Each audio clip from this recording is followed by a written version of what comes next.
Bom dia a todos, meu nome é Sara, eu faço parte do GISAM, que é o Grupo Interdisciplinar de Estudos sobre Segurança Alimentar e Nutricional.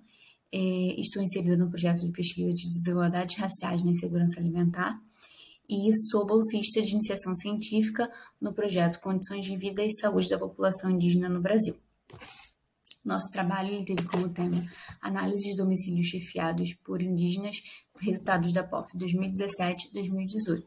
Essas são as coautoras e estes são os orientadores. Bom, falando um pouquinho sobre os indígenas, segundo o professor Eduardo Viveira de Castro, que é professor e pesquisador de antropologia do Museu Nacional, índio é qualquer membro de uma comunidade indígena reconhecido por ele como tal. E a comunidade indígena, ela é toda a comunidade fundada em relações de parentesco ou vizinhança entre os seus membros, que mantém laços históricos, culturais com organizações sociais indígenas pré-colombianas. Segundo o censo, atualmente nós encontramos no território brasileiro 256 povos diferentes que falam mais de 150 línguas.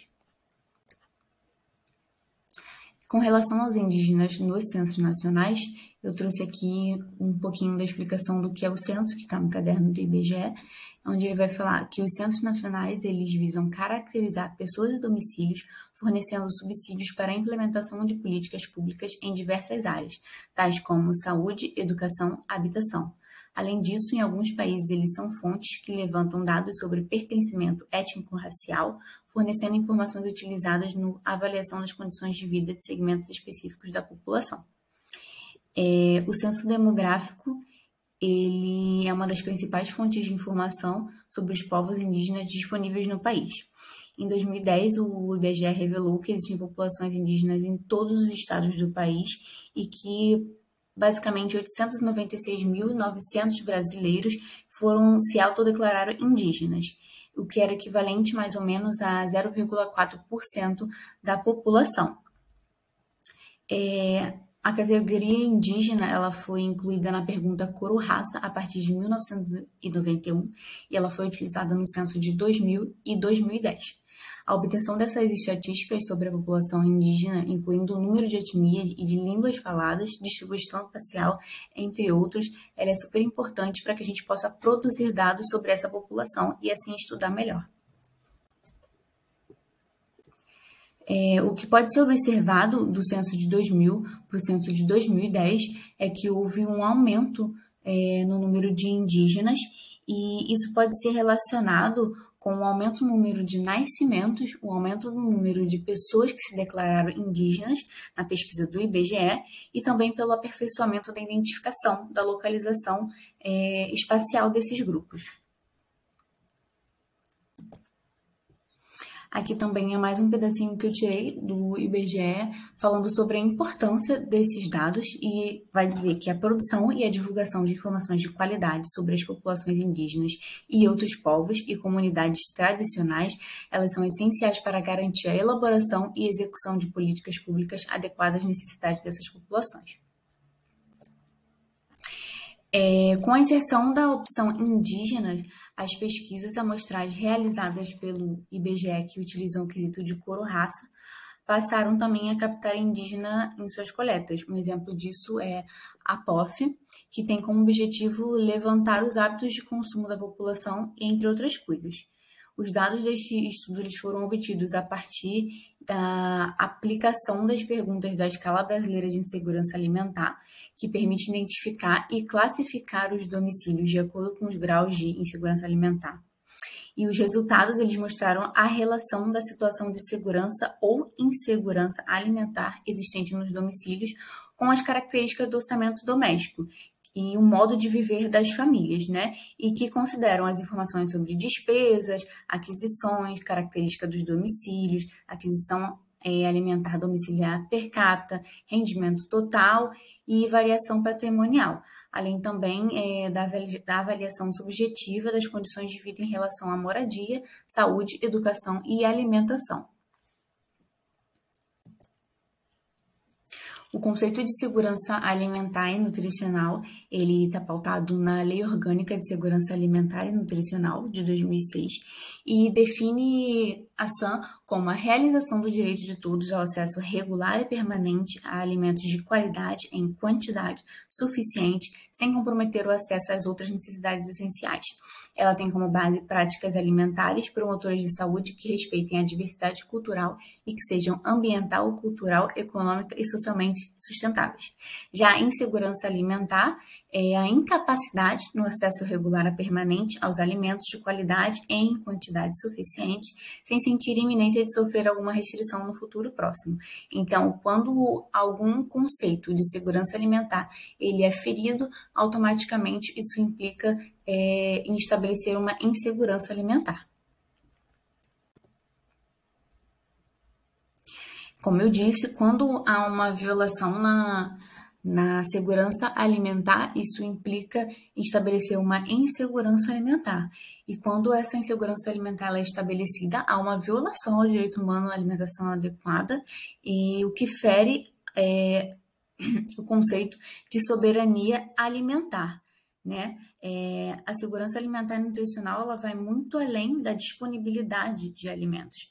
E a soberania alimentar ela é fundamental para garantir esse direito humano à alimentação adequada, né? E ela está relacionada ao direito dos povos de decidir sobre o que se produz e como consumir, né? E quando consumir.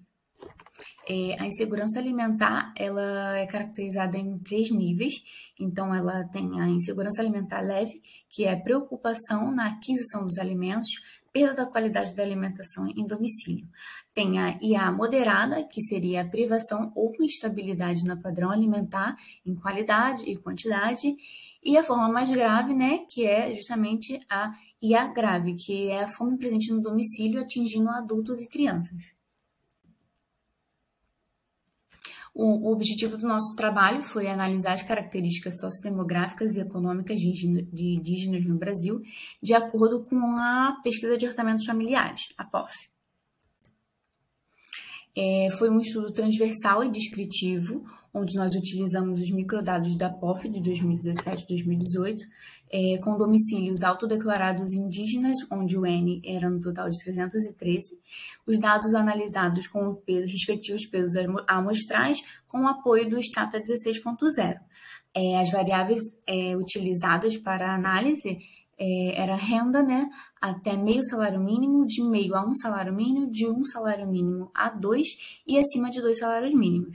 A variável domicílio, que incluía urbano e rural, a variável sexo, feminino e masculino, faixa etária de 20 a 59 anos e maior ou igual a 60 anos, a presença de moradores menores de 18 anos, os níveis de insegurança alimentar através da EBIA, a presença de esgoto e os níveis de escolaridade.